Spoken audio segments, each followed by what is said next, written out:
Hi everybody and welcome back. My name's Alison, the online piano and the online violin tutor. This is my new Learn to Play the Violin book 2 and it is a follow-on from my original violin lessons 1 to 10. They'll be linked directly underneath this video. This book is going to teach you the next stages in your learning and it is aimed at beginners who have already learned the basics or everything that's in those videos 1 to 10 and you just want to progress on further and properly. It is available to purchase here. There'll be a link just coming up here. I will also put a link directly in the description bar underneath. And like all of my books, this book is 100% downloadable. In other words, it's an ebook. So I printed this out at home using my home printer, and then I just bound it together using my spiral binder. So this book also comes with a songbook too as well. So the 10 pieces in here will contain all of the skills and all the techniques and everything that you will have learned from this book. So if you want to progress on to the next stages in your learning, then grab your copy of the books and let's get going. Okay, so in lesson 16 we're talking about arpeggios and chromatic scales.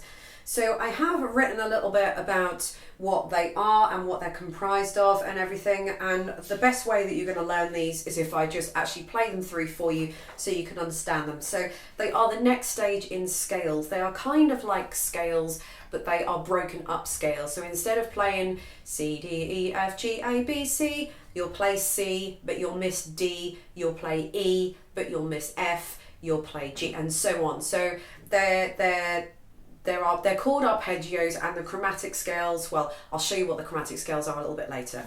Okay, so it's exactly the same principle as the scales, just follow the finger numbers and just follow the letters. So for D major arpeggio, we're going to start with open D. We're going to have a second finger for an F sharp, which is a stretched second finger, an open A, and then a third finger, backwards.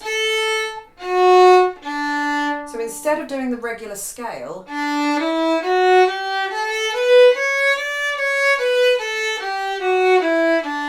we're missing some of the notes. So that's an arpeggio. Okay, so I'm going to quickly go through the rest of the arpeggios, starting with A major arpeggio. Again, they are very similar to the scales, so if you started on the G string for the A major scale, you're going to be starting on the G string for the A major arpeggio. They're just slightly less notes because we're missing kind of every other note out. So this is A major arpeggio.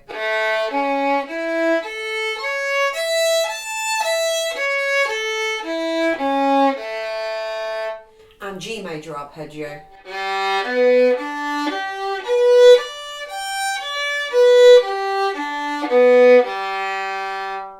C major arpeggio. And F major arpeggio. B flat major arpeggio.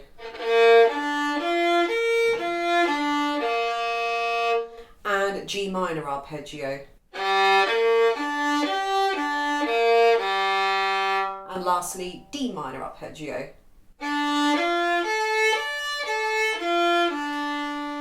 So I guess they're easier in a way than scales because there aren't so many notes, but then you are jumping the notes. So it's almost like remembering them as phone numbers.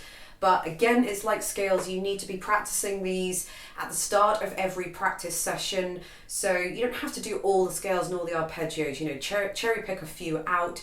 But if you do an A major scale, try and aim to do the A major arpeggio. If you do a D minor scale, aim to do the D minor arpeggio as well. So you're always practicing them and you're always keeping on top of them and you're always keeping them fresh and in your mind. They will only help you later on down the line when you come to play actual pieces of music. Okay, so now I'm going to talk about chromatic scales, or now I'm going to play chromatic scales. There's some information at the start of that to read about the chromatic scales. So if I show you what they are, before I do, just the G chromatic is an open G, and then an A flat is 1. So it's going to be here, it's a back 1, and then we're going to be playing A with finger 2. So it's going to go on the normal dot here. So this is slightly different. We're slightly breaking the rules here.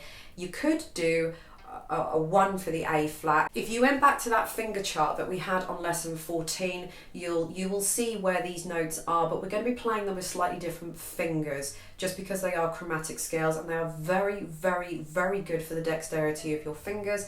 Some might say that these might be a little bit too advanced for where someone might be when they're learning the violin, but you know me, I always like to keep my students well informed, and they're not that difficult to do. So I think if there's anything that you can put in there that's going to make you excel above everybody else, then why not?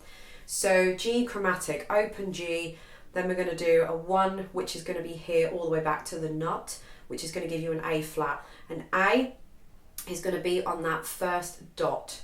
Then we're going to move up with our finger for a B flat, which is going to be just above the first dot. The second finger is going to be just behind the third finger dot. The C for the third finger is going to be on the dot. C sharp is going to be with the fourth finger right behind it. Then we're going to play an open D, almost, and then almost the same thing. So a back 1, back first finger for E flat on the D string. Then the second finger plays an E on the dot, and then the first finger goes just above that and plays an F. The second finger plays an F sharp just behind the third finger dot, and then we finish with the third finger on the G.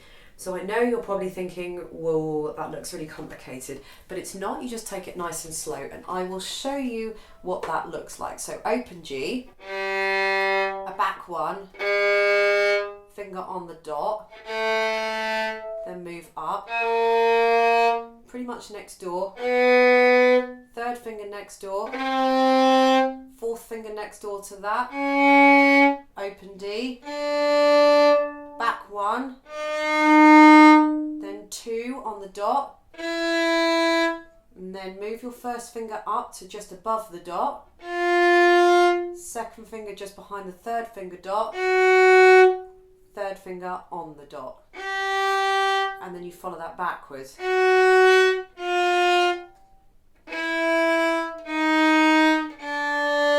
Fourth finger just above the third finger dot.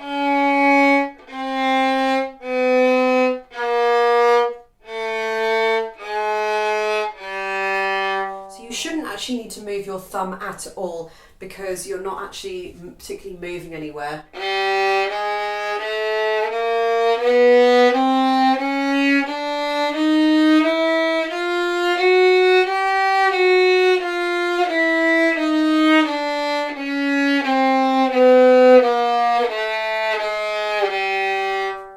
I'll show you again from this angle.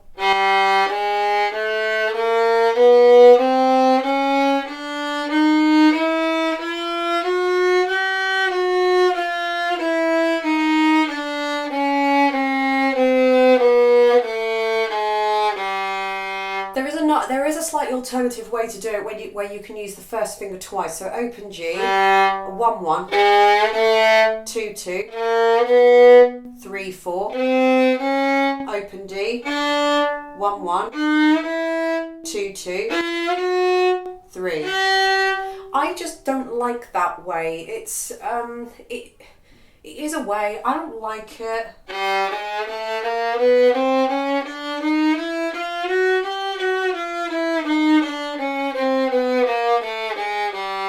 I don't think it's very clean. I know the other way is a lot harder where you're jumping, but I just don't think that's very clean.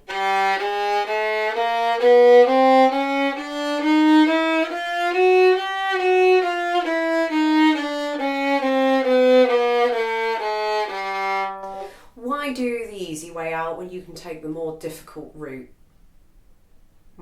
So, let me do the D chromatic one. It's exactly the same thing, we're just on the D string now.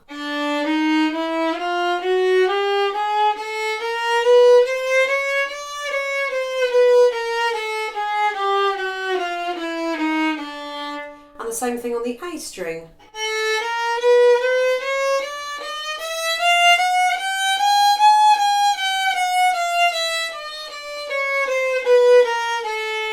You will notice that your fingers are going to get very crunched up. So when you do the O, 1, 2, they're pretty much crunched up.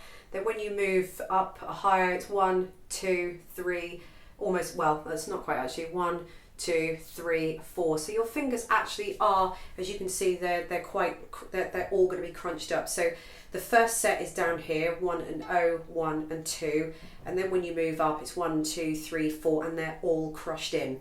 So everything is going to be crushed in pretty much. So that should give you some idea. The key is just to make sure that when you do your O, 1, 2, that's pretty much fine. The key is to move your first finger up in the correct place, because that's going to set where everything else is going to be going, isn't it? So when you move up, so O, 1, 2, 1, that's important. So the fourth note, your first finger has to go just above that first, so not on the dot, just above it.